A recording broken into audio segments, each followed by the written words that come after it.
So I Ben, how can we upgrade our psychic self-defense? say that again. How can we upgrade our psychic self-defense? Yeah, it's a big conversation. It's just like, there's not one single small approach to physical health. It's that same principle as above so below, where psychic hygiene exists just like there's physical hygiene. Psychic nutrition exists just like there's physical nutrition. Psychic malnutrition, psychic toxins and pollution exists just like there's physical, so it's like expanding your awareness. These are things that, the modern lifestyle doesn't teach, but religious just religions and spiritual sects through the years have really investigated this idea. And how would you say that you upgrade your psychic self-defense? Yeah, I think as you're starting to paint the picture, it's becoming aware of the reality of what we would call the psychic dimension of life, which when we say that, a lot of people more in the more scientific mindset get turned off by the term psychic. We can just say psychological if people prefer that. It's end of the day referring to the psyche, which is the mind, the soul element. And there are very real dangers on that aspect. We've all felt it where you've interacted with someone and just felt completely drained, or you got into there's certain topics that just instantly create so much resistance and triggers around different people. We've experienced strange dreams where we just kind of wake up and feel bizarre. We've been in specific towns where things were really off, or we try to, start a new project we're excited about and the enthusiasm left us. So we've experienced psychic attacks on many different levels. We just haven't necessarily labeled it as such or brought awareness to it. So I think part of the importance of psychic self-defense is asking ourselves the question of how can we be more aware of the very real dangers that can confront us and throw us off. There's a really interesting book we were just kind of like looking over before we came into this, actually titled Psychic Self-Defense by an esotericist. Her name was Dion Fortune, and it was published in like 1930. And the three main kinds of psychic attacks that she was highlighting or bringing awareness to was, first, a sort of like environmental, like the kind of the atmosphere of the town that you're living in, the kinds of people that you're around, things like that. That's just like a more subtle environmental influence.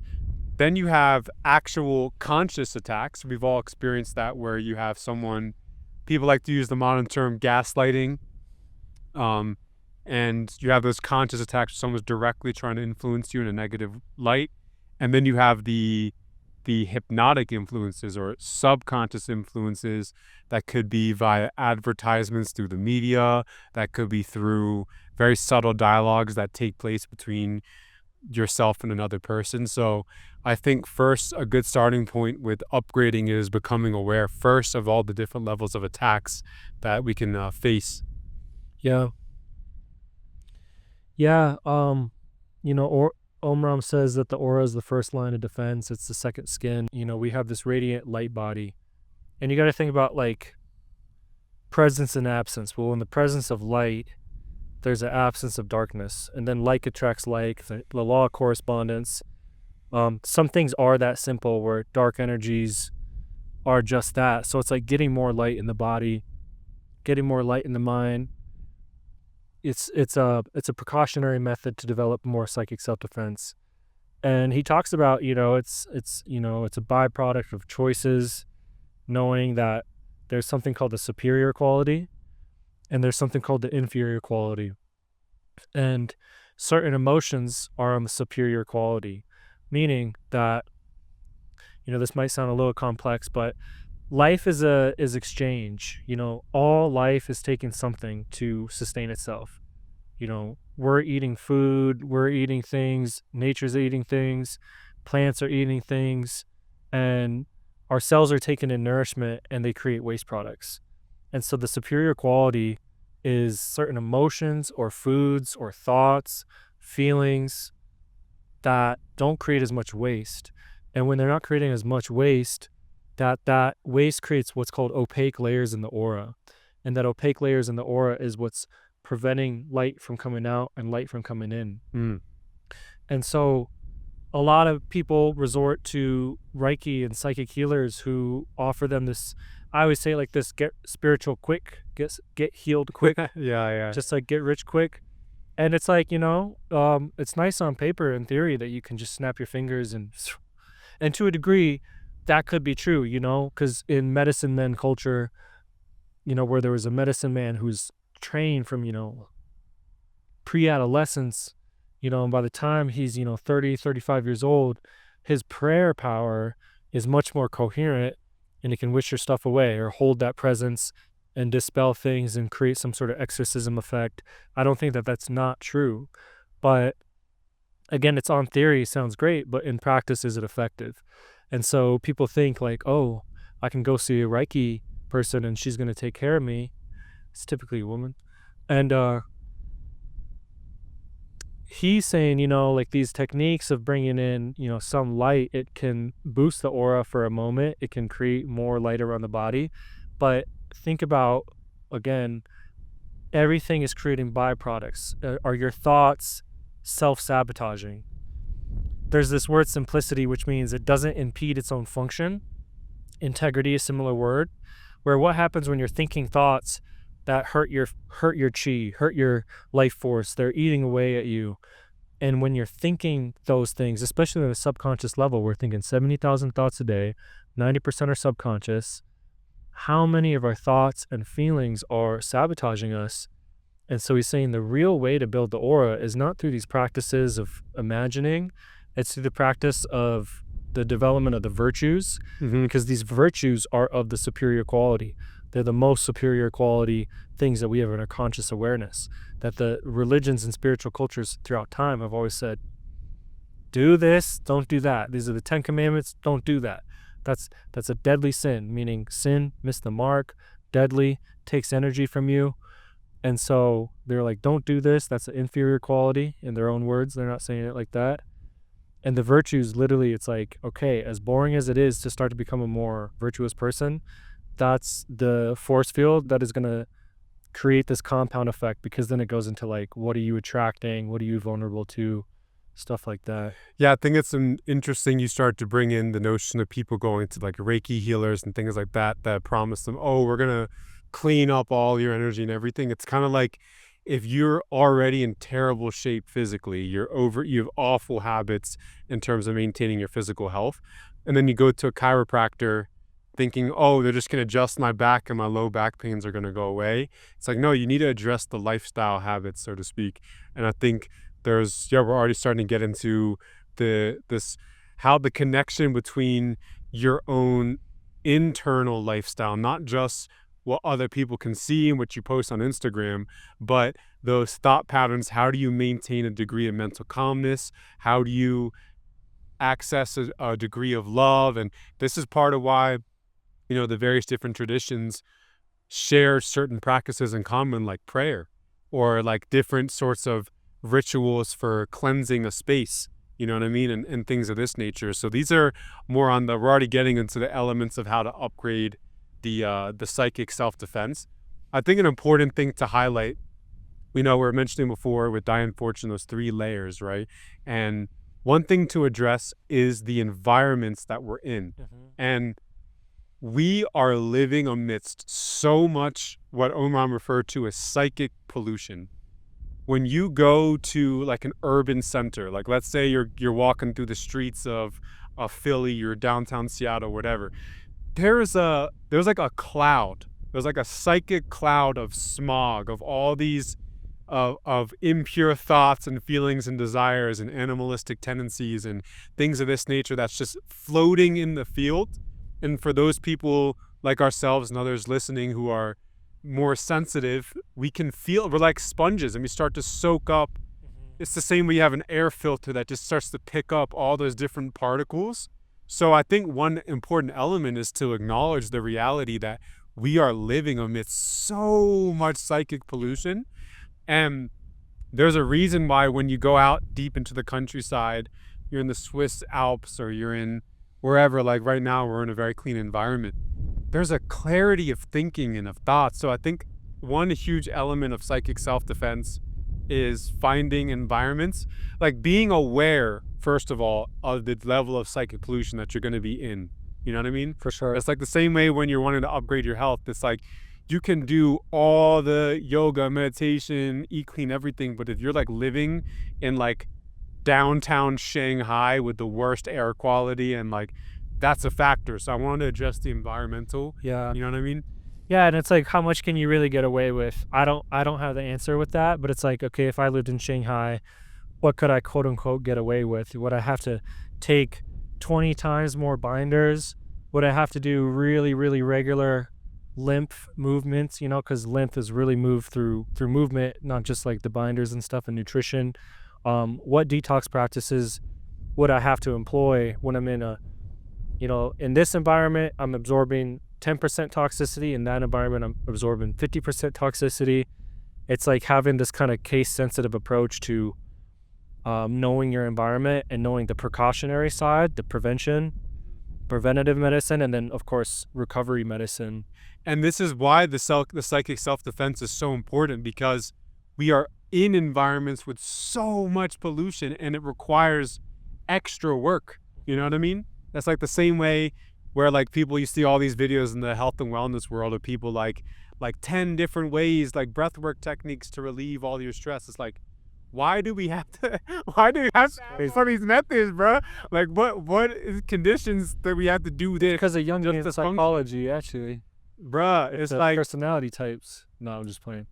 But you know what I'm saying? So I wanted to first bring that in because now you mentioned the physical. Yeah. Same thing on the psychic, you know what I mean? Yeah. Omraam talks about, you know, the earth element pulls out psychic pollution.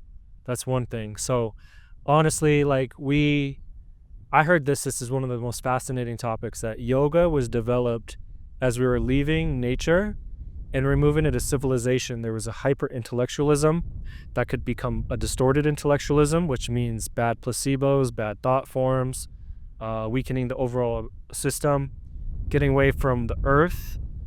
And so yoga was developed as a way to still live a harmonious life where our prana is healthy, our detoxing is up, Ayurvedic medicine and whatnot. But yeah, it's like we were always on the earth, and the earth is the element in alchemy that absorbs. And so, you know, Omraam says it very clearly. If you feel like you're having bad thoughts, go dig a little hole, put your fingers in the hole, and just chill for a minute. Yeah. He says another thing. Solar plexus is regulating so much. It's regulating everything, actually. Put your emissive right hand, your masculine emissive right hand on your solar plexus. Go sit to a tree, put your left feminine receptive hand on the tree, take the energy from the tree, move it through the body into the solar plexus. It'll start regulating some stuff. That's the proper way to tree hug. Exactly. Actually. Yeah. Put your back up to it. And you started working on now. And you know, the Hara Center, not to go super into the chakras, but you know, he has a beautiful book on the chakras, and he's talking about like ninjas, that ninjas developed very strong Hara centers, and that's why there was this like renowned legend kind of behind them of them like running on walls, because they were able to utilize and balance their nervous energies. So these are very important things to bring up, but it's like back to the earth. We always had deep connection to the earth until the Industrial Revolution, especially. And just first and foremost, it's like, I think, you know, desperate times call for semi-desperate measures at least. What do you really lose going into a yard or going to a park and spending 45 minutes? And again, the current really matters. You know, you might want to pour some water on the earth, put your feet in the water, and start grounding. And of course, this stuff sounds so simple and easy, but it's subtle medicine. The thing is, a lot of things that change us are subtle. We can't just snap away all our problems. So it's like taking this regulating current from the earth. Like exercises. Yeah. for that psychic maintenance and hygiene. And what would happen if you did that for 30 days? If you've never done it before and you feel like you have anxiety and you feel like you have these things, what do you really lose from incorporating these two practices of tree hugging and and dealing with the earth? Maybe just garden or something. Yeah, that's great. I love how we're already offering some different solutions, exercises, practices. I want to touch a little bit in that more. We talked about the psychic pollution and the environmental influence, which is very important. The other aspect I want to touch into is, we could say, the human plane, like the interactions that we have Yeah. with other people. And we've all experienced, there's a big, it's going around, the whole energy vampire term. It's very real. When you speak to some people, it could be a family member, it could be just a stranger, you speak to them, and there's Dion Fortune called it like a psychic vampirism, where people will feed on your good energy like a parasite. So we see throughout all the biology and in the animal kingdom and everything, there's parasites. There's some that are symbiotic, that will eat, take energy from the creature they're living on and then provide something beneficial in return. And then there's other parasites that just, they take and they're not giving, right? For sure. So when we're interacting with people, there's a subtle energy exchange. I know some people, they hear the energy thing, they get lost. Like, I don't believe it. It's an emotional. Everyone knows vibes though. Everyone feels the vibes. So there's some people that you're around, and you can just sense this notion of, they're like pulling your energy away from you and giving such little in return. So I think another big element of psychic self-defense is starting to have pattern recognition around where are you running into these kinds of people. 100%. And having sensitivity.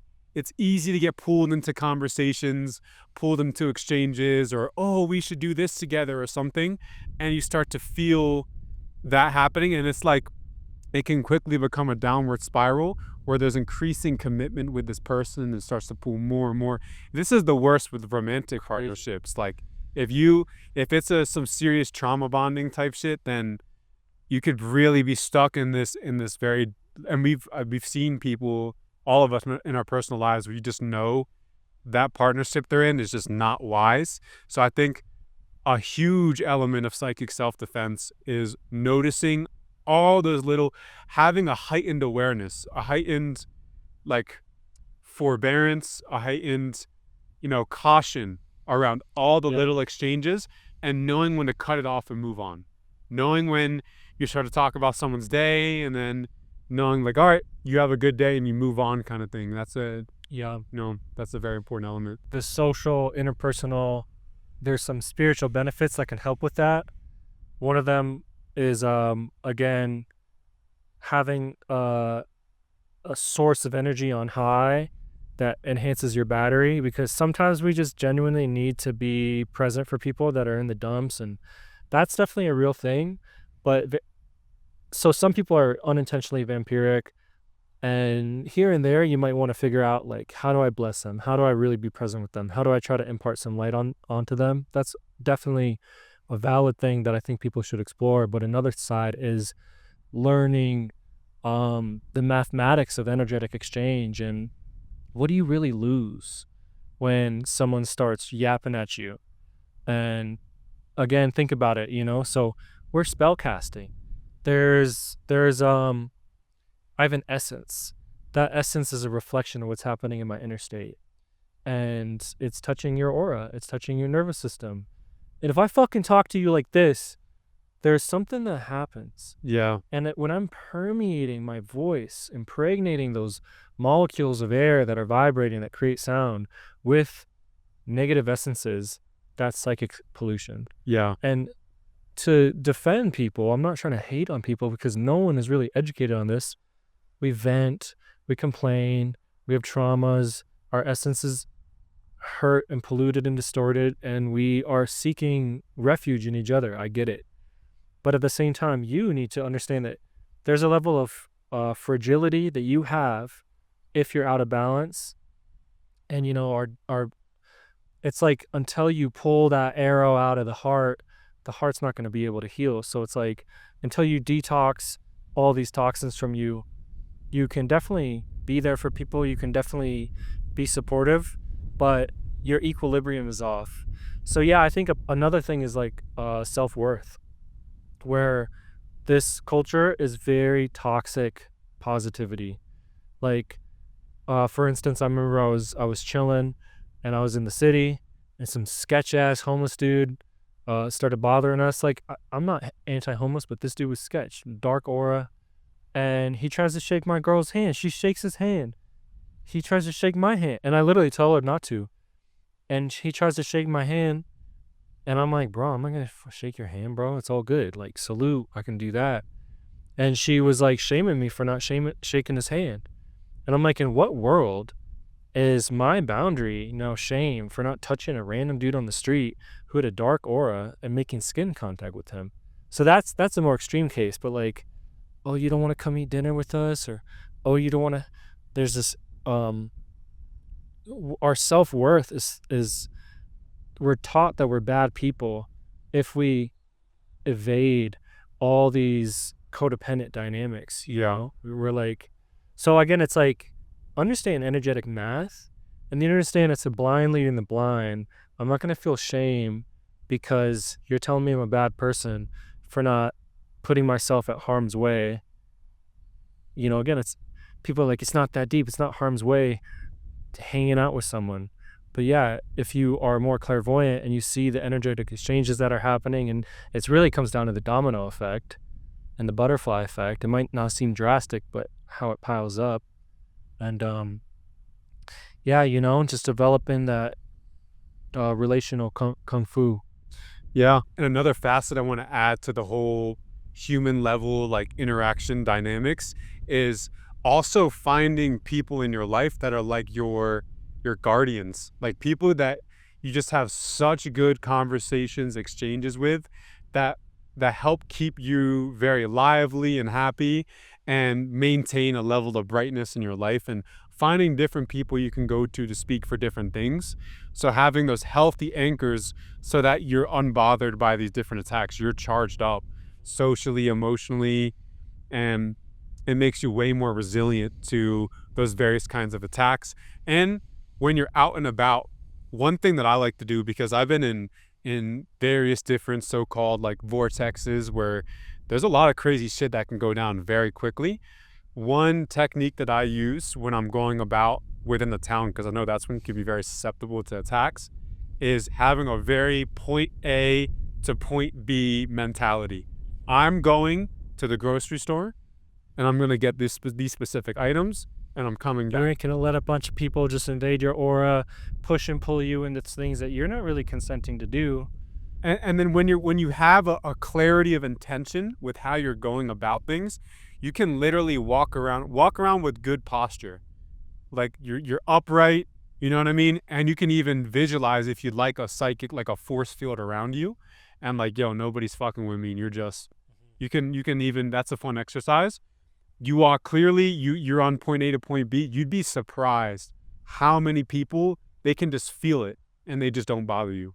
They can just see in your gaze, in your movements, when you're very precise like that. Yeah. People don't fuck with you. It's a really, really great exercise when you're out and about, you know what I mean? Yeah. So there's two sides of us. We are feminine and masculine. I don't want to sound gay. We're receptive and emissive. I mean, that's only for the people that want to hate on that subject. Yeah, we're receptive and emissive. You know, we emit energy, we receive energy. right. Thankfully for you and me, we're masculine flesh, and that means we have more of an emissive aura and emissive nature, according to Omraam. And you know, so we have an advantage. And here's a big thing. So our duty to maintain a pure aura is very important, because a lot of people, some men are more receptive, but women are more receptive. And so that comes down to, again, the purity of our intentions, how thorough we are with our thoughts. And over time, you know, what happens if you walk into a store and it's 100 years in the future and people have been brought into this way of being, and everyone has a clean aura, and the women who are receptive, that multiply energies, that fortify energies, men are the ones who put energies out. It's a beautiful, happy world. But right now, there's all these, and it's not full on sinister auras. And the fear again is entities that hide within people's auras and use their energies, the human creative energy, as carrier waves of psychically polluting others. It's very important for us to kind of just take this mature approach. A lot of it comes down to like nervous system first, because it's like as above, so below. Well, the nervous system, our nervous system is communicating electrically, so that's already scientifically proven. And so men should be like, all right, I don't want to be a burden to anybody. I want to have an aura that is disarming, an aura that is nourishing. Like we're in this forest right here, and we were talking about it again. When a saint goes into a forest, the grass is growing that much faster. Omraam says, the prana that is coming off of us is that much stronger. And so that is making us the spring versus the swamp mentality, which is the swamp. It's like a fixed, a closed loop that if something drops in it, some psychic pollution comes in you and it festers. What if that was 5 years ago? What if that was 15 years ago? How does that ferment? And mosquitoes are laying eggs and growing bugs and nasty. So it's like, we don't want to be a closed loop where when we get polluted, it can stay forever. We want to switch to the idea of the spring, of how can I bring in like the coolest, nicest, most enriching thoughts, enriching feelings, good deeds, which move my energy, maybe a dance or a workout or a straight up good deed. Cleanse that energy, get into this idea of being a spring and just meditating on that concept. And then again, when you're a spring, you're doing the Lord's work. You're out here amplifying, beautifying spaces, purifying spaces, sanctifying spaces. It's really beautiful and noble. And people should have more of that kind of attitude. I love that. The spring versus swamp, and the more giving, the light, purity around you. Yeah. So now I want to address that third layer that Dion Fortune was speaking to, which is, I think she called it the hypnotic layer, or we could say the subconscious. And I want to bring some Jungian psychological perspectives on this, because there's something early on in the whole psychoanalytic movement. There was the discovery of what is now known as complexes. The idea with complexes is they're like deep, they're like unconsciously charged, memories, negative memories associated with particular events. And when they get triggered, people become very irrational, very emotional, hyper defensive, and it could be around specific things, right? So a common example of a complex is like some sort of, let's say someone has a certain father complex where they had a very abusive father that was very tyrannical in how he would enforce rules and things like this. So they may have some degree of father complex around the topic of authority. So when someone starts to want to impose any degrees of rules or structure, it just triggers something crazy in them, and they can lose their sense of self. And you try to speak to someone like that and they're no longer themselves. So it's interesting because Jung, when he wrote about complexes, the particular language he used was constellating a complex, which is the idea of triggering it, essentially. And he drew parallels between constellating a complex with demonic possession. That essentially it's the psychological equivalent of what the early Christians would call demonic possession, where you're no longer speaking to that person anymore. We've all experienced this. I mean, COVID was a great example. When our belief systems were so charged in different ways, you started to speak to someone, they could have been such a great, loving person in one instance, then boom, you're no longer speaking to that person. And the more esoteric angle on it is like they're actual entities that are now being channeled through that being that's no longer that person. And that can be a helpful perspective for sometimes when you can sense, I'm no longer speaking to Ben anymore, something else is coming through. It can also be, there's such thing as, a positive. It's not just demons, it's also angels, so to speak. Yeah. So I mentioned the dynamics of complexes and this notion of demonic possession, because that's another thing to pay attention to, is if we want to develop more psychic self-defense, is acknowledging that we have our own complexes and being aware when they can get triggered so that we are no longer ourselves, right? So for instance, I, being the youngest of older brothers, I have a big thing around being patronized. I hate being spoken down to. I've had so many people downplay my wisdom and what I can share because of my age, and being like, "Yeah, no, you're too young. You don't know what you're talking about." So if someone speaks to me with that kind of tone, I can lose myself. That my complex can get constellated, Yeah. and then I can start to say things I can regret later. I can lose my sense of compassion. I can lose it. You know what I mean? All of us have our triggers. So I think another on the subconscious level of psychic self-defense is familiarizing ourselves with our particular triggers where we can get more susceptible for negative, losing the in our attunement to virtues, and then start to lean into other angles, or other sides of negative expression. And then also working on the notion of shadow integration, and that's a whole other topic to open up for another side. Becoming more familiar with our own traumatic, challenging experiences that are embedded deep in our own subconscious, that recurring patterns in our dreams, and then the qualities that directly oppose our persona, like the qualities like, oh, I'm very generous. What's the opposite of generous? Being extremely selfish, and being aware of those nauseous qualities that we can unconsciously bring into dynamics. So I think another element of psychic self-defense is like the equivalent of when you go to the gym, you might start doing benches and have a big chest and everything, but then your back, you couldn't see your back. The glutes, you know what I mean? The mid back, the glutes are undeveloped. So I think you need to have that mirror or a trainer to help you kind of see, Or relationships. to have a more, holistic view of your own psyche. And for that does require, some more serious introspection to your own subconscious, and then also being able to dialogue with people that are able to go in those spaces. Yeah, when it comes to complexes, that's a big subject that